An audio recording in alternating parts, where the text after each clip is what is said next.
Peale veerand sajandit Jatskaare möllu on linn saanud džässi omaks. Linn on džässist seestunud. Saurused, draakonid, džässi krokodillid ja vaevalt end munast välja koksinud vastsed moosekandid vallutavad Tallinna.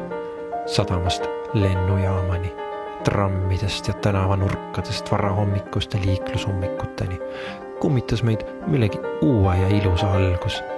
Lõppematu džässipäeva habras esimene valgus.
Ilus hullus tõmbab hulki, toogel hingdes igatsust peades pulki, hulgub sihitult, tänavaid, bulevaarde, uulitsaid, poiesteid ja leiab end tuhandete teistega liikumas valguse poole, nagu ööliblika parv, lugematu arv, kes tiirutab tolle valgusallika ümber. Vahel saab tuhandeid ajada ühte linna ja siis see polegi enam tavaline linn, vaid üks hingav ja päris olend. Hingav ja hingega, kontrollimatu, kõrge pingega.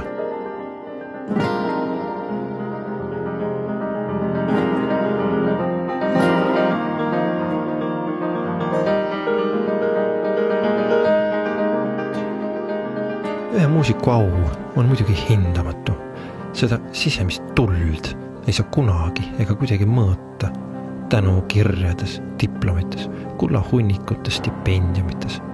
Aga samas on plaska märkamata jätta, sest ilmas imelist sünnib. Jatskaar on oma helgiheitija suunanud sinna, kust kerkib muusika tulevik. Sinna, kus džässi sõnad saavad džässi tegudeks.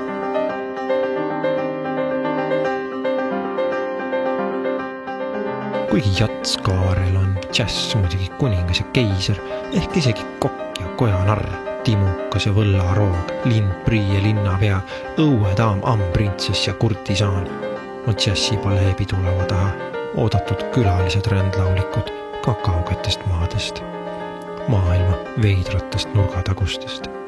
Nad ilmuvad sellele pallile me kuuldamatul kutsel universumi ussiaukudest ja võlumaailmade salaustest.